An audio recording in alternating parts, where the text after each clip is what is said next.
முத்துவேல் கருணாநிதி ஸ்டாலின் அவர்களுடைய அரசு என்பதை இந்த நேரத்தில் பதிவு செய்ய கடமைப்பட்டிருக்கின்றேன். மீண்டும் நான் சொல்வது, உங்களுடைய கோரிக்கைகளை சிறுமைப்படுத்தல, வரவேற்கிறேன், பாராட்டுறேன், இன்னும் செய்யுங்கன்னு சொல்றோம். ஆனால் மற்றவர்களை தாழ்த்தி விடாதீர்கள். அது ஒரு நன்றி கெட்ட ஒரு உணர்வை வெளிப்படுத்தி விடுமோ என்று நான் அச்சப்படுகிறேன்.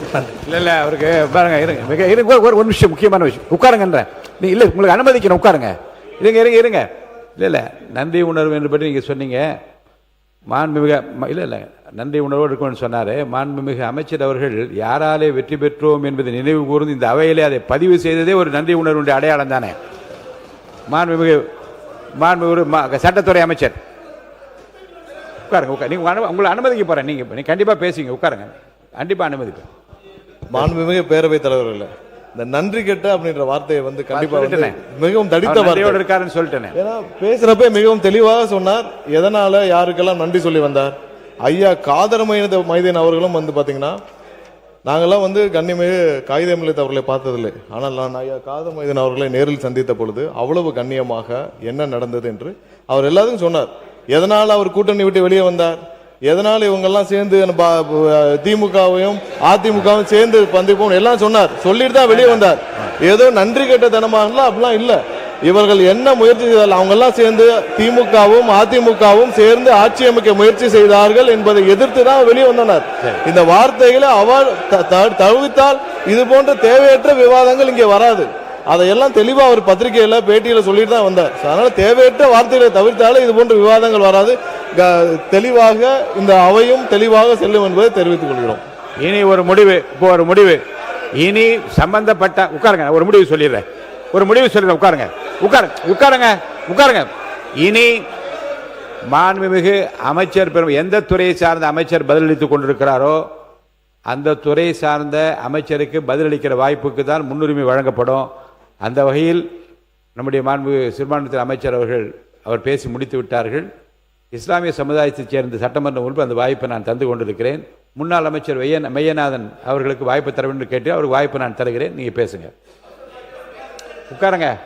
மாண்புமிகு பேரவைத் தலைவர் அவர்களே, பேசுங்க. இந்தியாவில் சமூக நீதியை நிலைநாட்டிய மண் தமிழ்நாடு, நிலைநாட்டிய தலைவர் முத்தமிழறிஞர் தலைவர் கலைஞர் அவர்கள். இஸ்லாமிய மக்களுக்காக இந்தியாவில் 3.5% உள் இடஒதுக்கீடை தந்தவர் முத்தமிழறிஞர் தலைவர் கலைஞர் அவர்கள். அதே மாதிரி கடந்த 5 ஆண்டு காலம் திராவிட மாடல் ஆட்சியில் இஸ்லாமிய மக்களுக்காக தனி கவனம் எடுத்து 5க்கும் மேற்பட்ட பல்வேறு பள்ளிவாசல்கள், 100 ஆண்டுகளை கடந்த பள்ளிவாசல்கள் பழமை மாறாமல் மாற்றுவதற்காக, புதுப்பிப்பதற்காக 50 கோடி ரூபாய் ஒதுக்கீடு செய்து அதை நிறைவேற்றி தந்த தலைவர் நமது திராவிட மாடல் ஆட்சியுடைய தலைவர். அதே மாதிரி இந்த கபிஸ்தலங்களை பற்றி சொல்கிறார். எங்கெல்லாம் இடம் இருக்கிறதோ அந்த இடங்களில் நிதி ஒதுக்கீடு செய்து கட்டி தந்தவர்.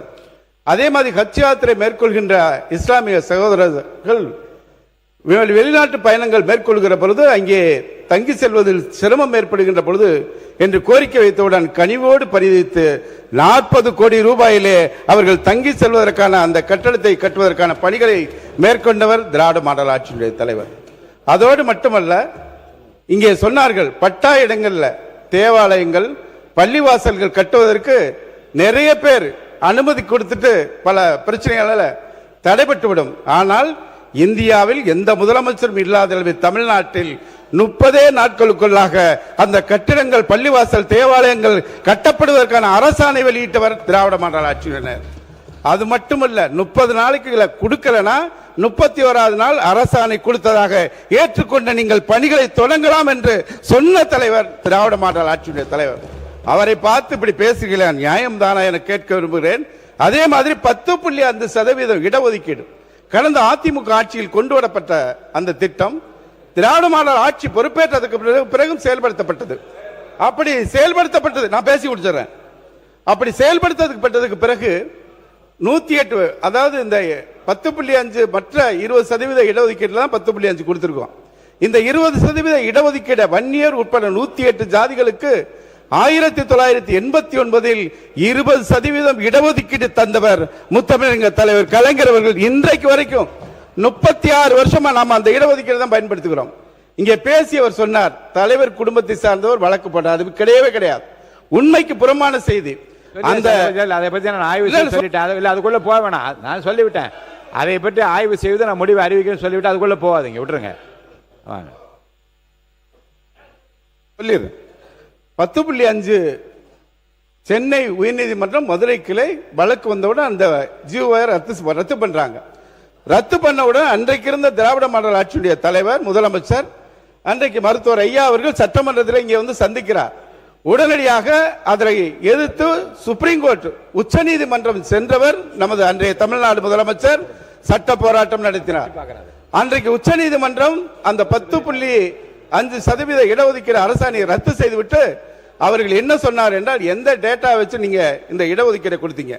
தற்கால தரவுகளின் அடிப்படையில் தான் இந்த இடஒதுக்கீடு வழங்க வேண்டும், கான்டெம்பரேனியஸ் டேட்டா அதன்படிதான் வழங்க வேண்டும் என்று உச்சநீதிமன்றம் சொல்கிறது. உடனடியாக அன்றைக்கு இருந்த முதலமைச்சர் இந்த நாட்டுடைய பிரதமர் அவர்களுக்கு கடிதம் எழுதுகிறார், ஜாதி வாரி கணக்கெடுப்பு நடத்தப்பட வேண்டும் என்று. ஏன் ஒன்றிய அரசு நடத்த வேண்டும்? சென்சஸ் ஆக்டின் கீழ் தான் ஜாதி வாரி கணக்கெடுப்பு எடுக்க முடியும் என்ற சூழலில் கடிதம் எழுதுகிறார். அதற்கும் பதில் இல்லாத பொழுது 26/10/2023 ஒருமனதாக இதே அவையில் ஜாதிவாரி கணக்கெடுப்பு நடத்தப்பட வேண்டும் என்ற தீர்மானம் நிறைவேற்றப்பட்டு மாண்புமிகு இந்திய பிரதமர் அவர்களுக்கு அனுப்பி வைக்கப்பட்டது. அதற்கு பிறகு ஒன்றிய அமைச்சரவை கூடி அவர்கள் முடிவெடுக்கிறார்கள். 2029 ஜாதிவாரி கணக்கெடுப்பு, மக்கள் தொகை கணக்கெடுப்போடு ஜாதிவாரி கணக்கெடுப்பு நடத்தப்படும் என்று ஒன்றிய அரசு அறிவித்திருக்கிறது. அந்த அடிப்படையில் தான் ஆளுநர் நிதிநிலை அறிக்கையில புதிதாக பொறுப்பேற்றிருக்கின்ற அரசும் மக்கள் தொகை கணக்கெடுப்பு, ஜாதிவாரி கணக்கெடுப்பு எடுத்ததுக்கு பிறகு தமிழ்நாட்டில் நாங்கள் எடுப்போம் என்று கவனமாக சொல்லி இருக்கிறார்கள் என்பதை இந்த அவைக்கு கொண்டு வருகிறேன். எந்த சூழலையும் வன்னியர் மக்களுக்கு இடஒதுக்கீடு பெற்றுத் தருவதில் முன்னிலையில் முதலில் நின்று களப்போராளி திராவிட முன்னேற்ற கழகம் என்பதை பதிவு கடமைப்பட்டிருக்கிறேன். கணேஷ்குமார் அவர்கள்